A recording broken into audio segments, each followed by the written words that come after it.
քար է հատուկ հեղուկով։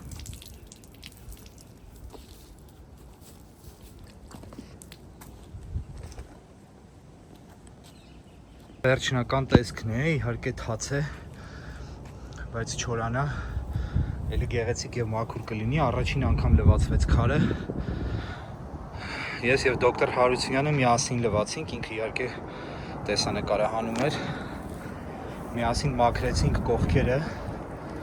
խխունջներ կան, այստեղ մի վարդի թուղը թողեցինք։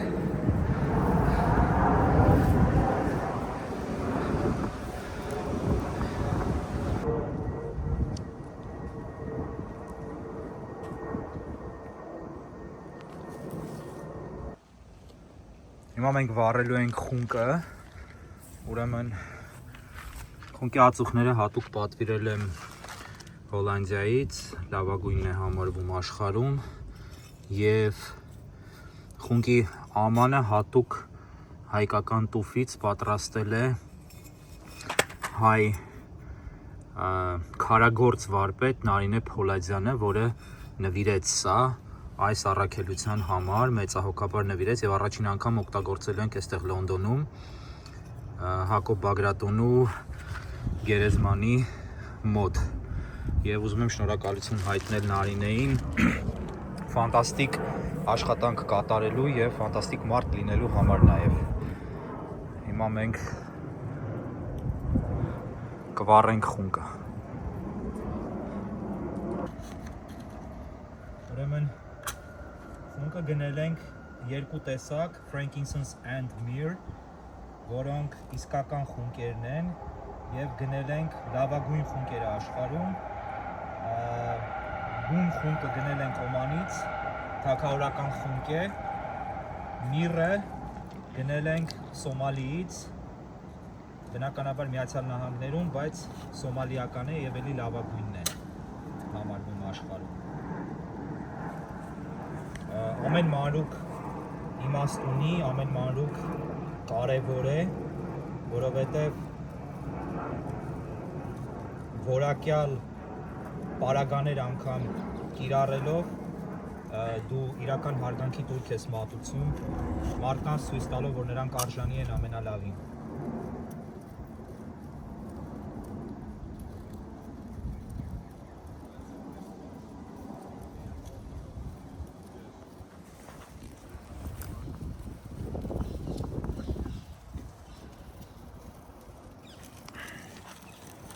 Սա frankincense-ն է, թագավորական խունկը, որ հռոմեական ժամանակներից եւ Հիսուսի ժամանակներում օգտագործվել է։ Եվ սա միրն է, որ խունկի հետ էլի խեժ է, որը ծխում են, էլի թագավորական խեժ։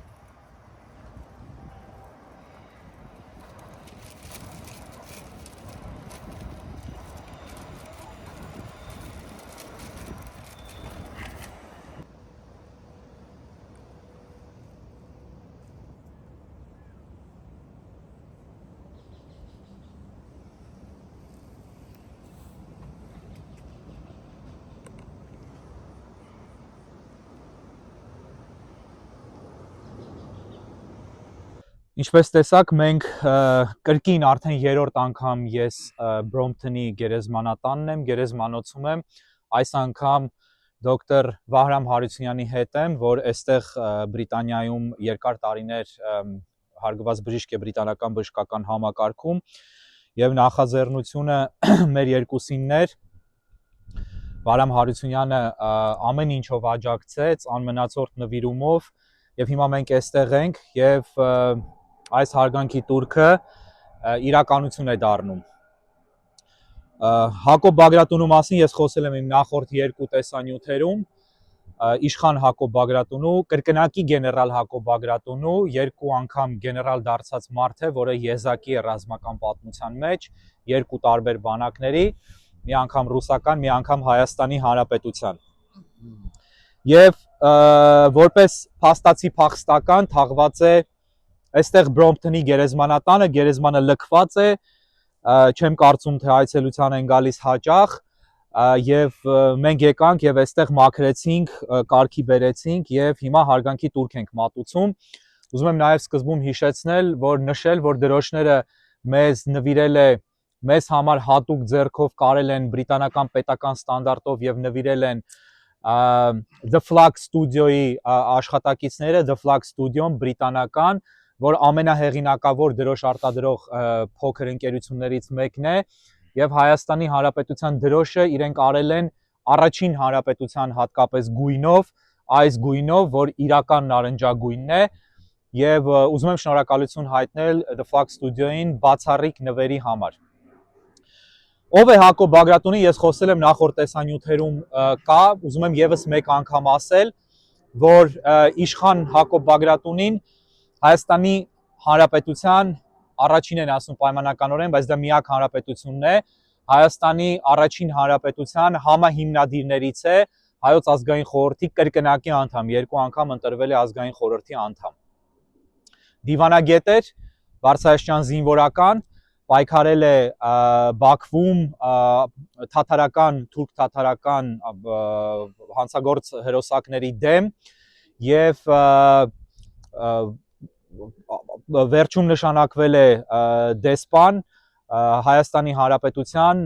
Միացյալ Թագավորությունում եւ մահացել է, մահկանացուն կնքել է այստեղ։ Բագրատունին ծնվել է 1879 թվականին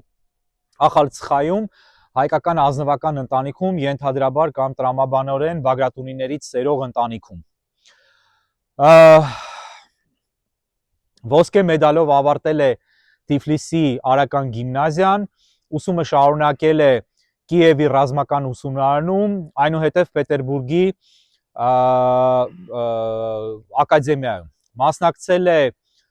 ռուս-ճապոնական պատերազմին, առաջխաղացում է ունեցել պատերազմի ժամանակ եւ 1917 թվականի փետրվարյան հեղափոխությունից հետո գնում է Պետերբուրգ, որտեղ Կերենսկու ժամանակավոր կառավարության կողմից նշանակվում է Պետրոգրադի ռազմական օկրուգի շտաբի պետ։ 1917-ի օգոստոսին նրան շնորհվում է գեներալ-մայորի կոչում, Բագրատունին ռուսական բանակում ընտրվում է հայկական զինվորական կոմիսար եւ հայկական ռազմական խորհրդի նախագահ։ Բոլշևիկյան հեղաշրջումից հետո ձերբակալվում է բոլշևիկների կողմից իհարկե եւ այնուհետև ազատ արձակվելուց հետո ստանձնում է հայկական զինվորական կոմիսարի պաշտոնը եւ մինչեւ 1918 թվականի սկիզբը ակտիվորեն զբաղվում է հայկական կորպուսի զինվորագրված մարտիկներին Հայաստան ուղարկելով, մարզելով եւ Հայաստան ուղարկելով։ 1918 թվականի մարտին Բագրատունին ժամանում է Բաքու Հայաստան այցելելու նպատակով, սակայն թուրք-ադրբեջանական կամ թուրք-թաթարական լրտեսները այս գեներալի դեմ մահափորձ են իրականացնում, հասկանալով նրա կարևորությունը եւ սպառնալիք զգալով նրանից,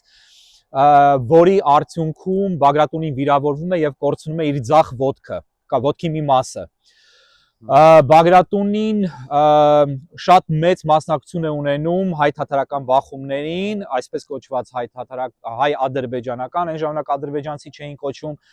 եւ մի կարևոր հանգամանք, որի մասին ոչ ոք ընդհանրապես չի խոսում, Բագրատունին լինում է հիմնական ռազմական պատասխանատուն բրիտանական գեներալ Դանստերվիլի հետ բանակցությունների եւ համագործակցության աշխատանքի ժամանակ, որի ընթացքում Դանստերվիլը բրիտանական զորախմբով կազմակերպում էր եւ իրականացնում էր Բաքվի պաշտպանությունը, Բաքվի հայերի պաշտպանությունը ընդդեմ թաթար ելուզակների, ընդդեմ ադրբեջանցիների այսօրվա նախապապերի։ Այնուհետև Բագրատունին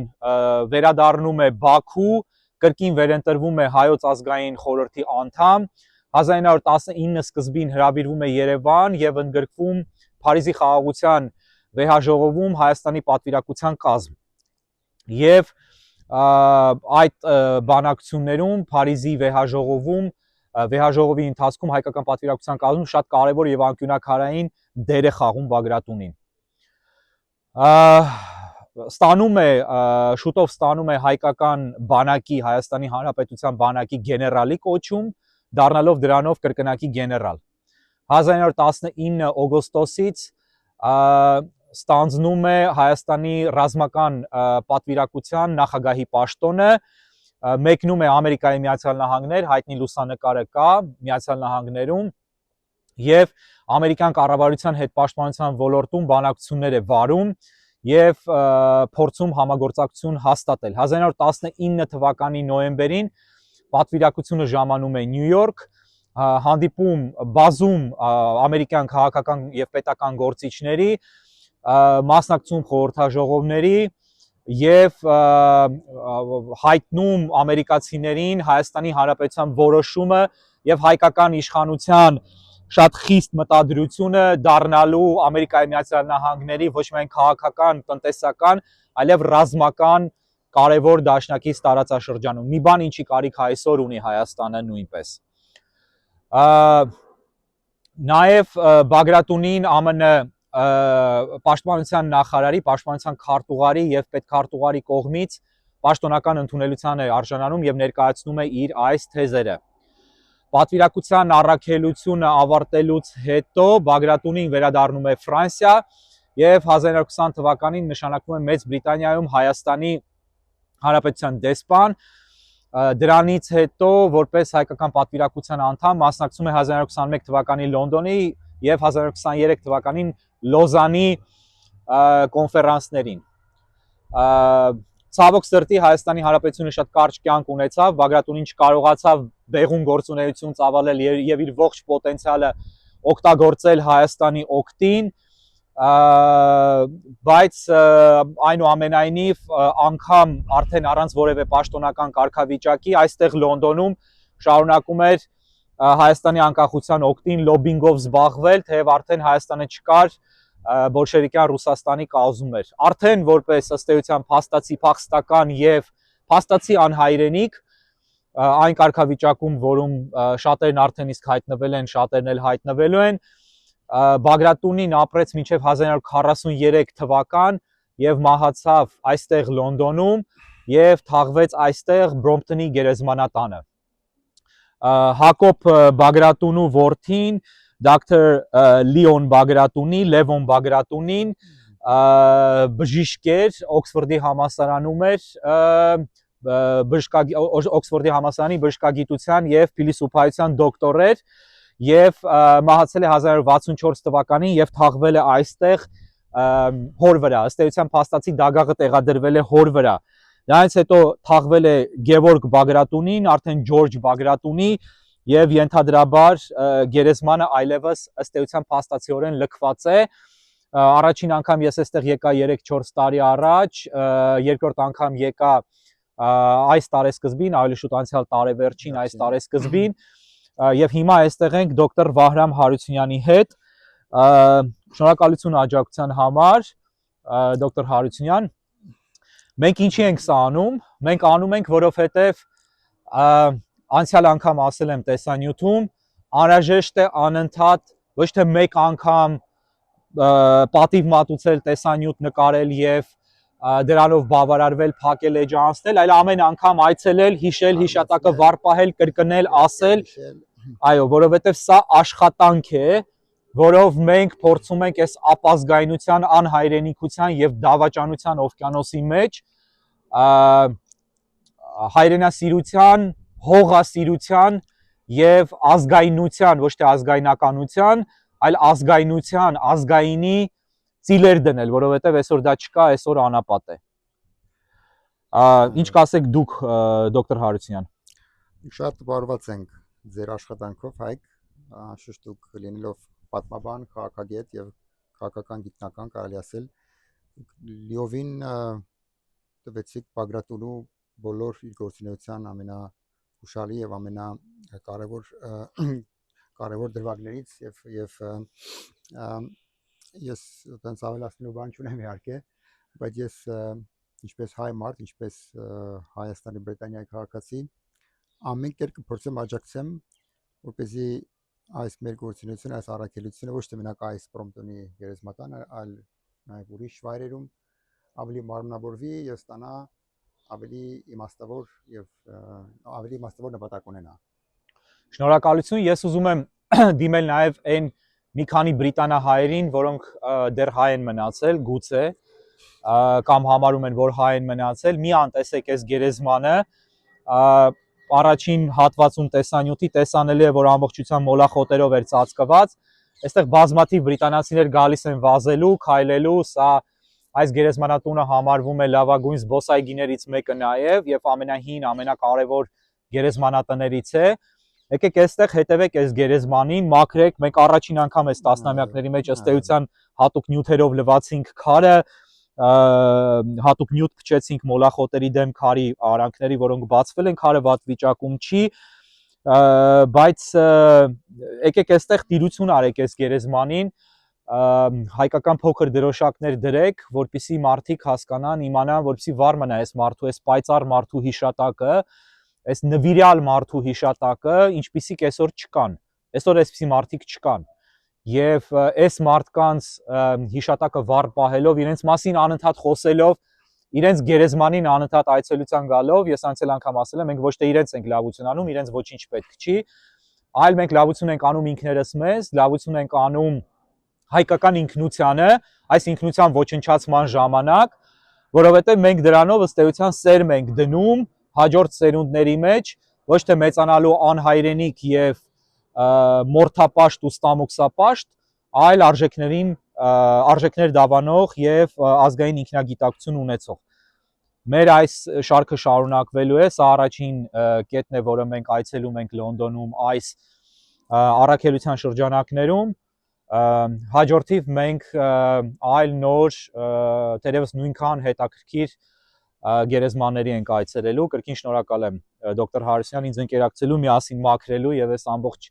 աշխատանքները անելու համար Լոնդոնում։ Ես եմ շնորհակալ պարոն Մարտիրոսյան առաջին հերթին